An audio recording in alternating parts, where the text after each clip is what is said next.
Welcome back. Last month, the government outlined plans to legalise same-sex marriage in England and Wales by 2015.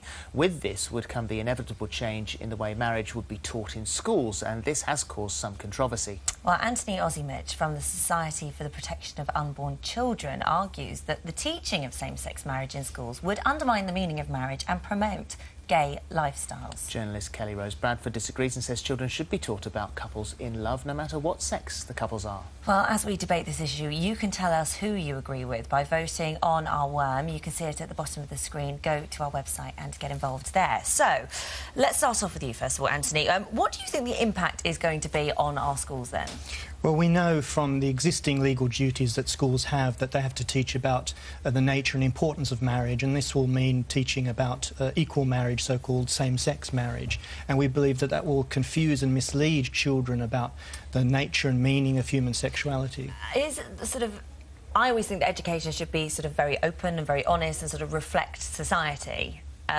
Is that not what this is more doing? Well, every society in history and every dictionary ever written in history has defined marriage as something which is heterosexual, so schools will be forced to teach something which isn't actually true. But history moves on and history changes. I mean, historically, if you look at sort of how women were treated in history, that's not something that necessarily would fit now. Well, some things change and some things change and some things stay the same, and really the core of marriage has always been between a man and a woman open to childbearing, which is not something that applies to same-sex couples. Why? Well, because they can't have a child. But why can't they be married? Well, because it's simply a category error that the sort of love that they have between them is not the one which is structured towards looking after children. So the whole structure of heterosexual marriage is based upon bearing children and looking after them. So presumably you would have the same opinions on couples who choose not to have children or couples who can't have children. How would you propose that children are then educated about those setups? Well, in general, the tendency has been for married people to try to have children. It's very unfortunate if couples can't have children, but they're open to having children. So what is your actual fear for marriage with a child like mine? I have a 9-year-old son.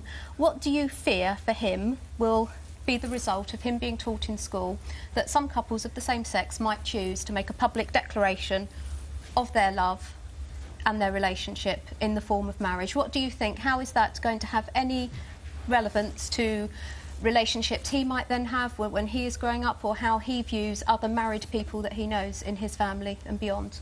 Well, I think it will lead to a confusion about the natural ties that exist between... You keep using this word natural. I don't quite get what you mean by natural. Well, I think there are millions of people out there, teachers and parents, who don't believe that homosexuality is natural and they don't want it taught in schools. Well, I can assure you that to somebody who is homosexual, it's probably going to be the most natural thing in the world. Perhaps if you're not homosexual, you perhaps might not feel it natural to be attracted to another man, or to, if you're a woman, another woman. But I think that's absolutely despicable. Well, certainly not homophobic. We don't fear homosexuals, don't hate homosexuals, but we're concerned about the effect upon marriage of this proposal. Do you have children yourself? No, not yet.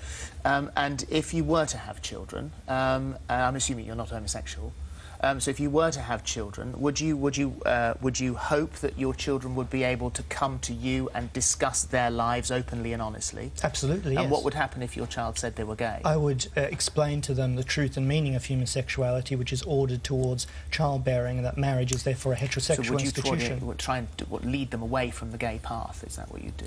Yes, that's what I would do. And you think that's possible, is it? Do you? You think that is possible to do that? Yes, I don't think homosexuality is something which is innate. I think... But it would then... Now, let him finish his sentence. Yeah, I think something may have gone wrong in the person's development or experiences to lead them towards a homosexual orientation, and we need to explain to them truths of anthropology, of biology, which shows that heterosexual model is the correct model for the human race. It sounds like terrifying Bible Belt America stuff that I haven't said anything about religion. No. I've just spoken about... But it is part of religion. The argument that you put forward is part religious. Well, there are many people of faith who will be very, very concerned that they will not be able to express the beliefs of their religion about marriage if this proposal goes through, and that the teaching in schools will be therefore restricted, and they won't be able to exercise a conscientious objection to the promotion of homosexual material in faith schools. But if it's all based on having children, I mean, a gay couple can adopt.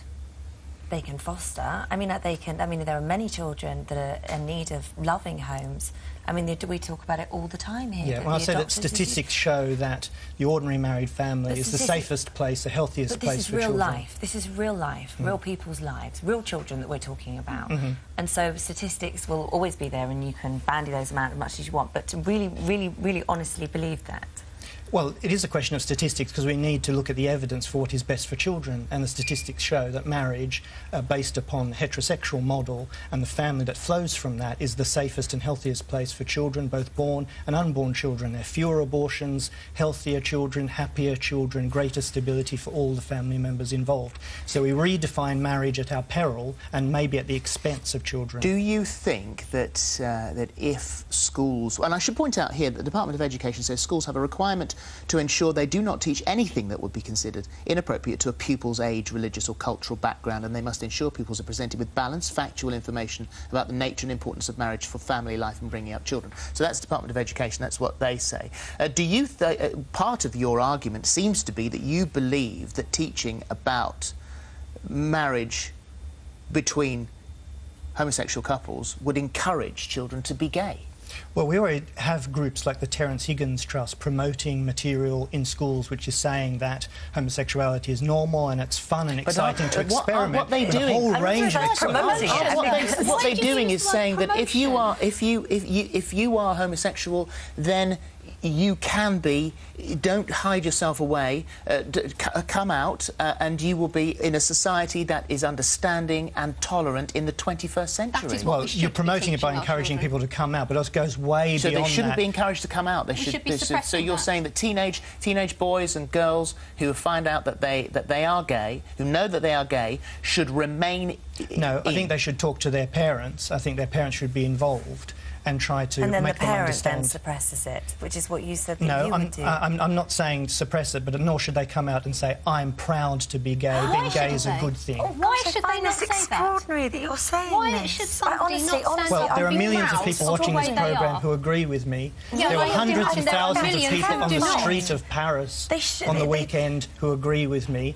There are hundreds and thousands of people who signed a petition to the Prime Minister who agree with me. This is an obsession of the metropolitan elite. This is not reflecting Britain today. What you are doing, the only thing that you are promoting is homophobia. And I saw your documentation yesterday. You use phrases like homosexual lifestyles and practices, whatever. Actually, could you clarify that for me? Because, I mean, I've got go lots to the of Terence friends who would Higgins Trust, look at the identify as material they're homosexual. I don't spreading in think their schools lifestyle at the is really moment, that different explaining to mine. lifestyles and practices. But I would like you to explain what a homosexual lifestyle and practice is to me and why I should fear it for my child. The Terence Higgins Trust information reflects... Yes, but the Terence Higgins Trust aren't here to tell me. The promiscuity, which is in fact very common among homosexuals, it's part of the homosexual lifestyle. And in fact, until a very few years ago, homosexuals are saying marriage isn't relevant to us because we wish to be sexually open to many different partners, many different types of practices. You're saying? Well, I'm staggered, actually. To be quite honest, I don't really know what to say to him because I cannot believe what it is, you know, but the judgments that you are making. There are millions of people who agree with him. Well, and there are millions of people that won't do. I just cannot believe that anybody would want their child to go into school and receive an education which was not relevant to the society that we live in, that is not a reflection of the people they will meet, is not necessarily a reflection of the person they will then become. You talk about confusing messages to the family and to marriage and everything else. What confusing message is that sending perhaps to a young teenager who is already having issues with their sexuality? If this is being suppressed, brushed under the carpet, they're not allowed to discuss it and they're more or less being told what they are feeling. No, I'm saying that I didn't say they wrong. weren't allowed to discuss it. I'm saying I don't think it's good to encourage teenagers to come out and say, I'm proud to be gay.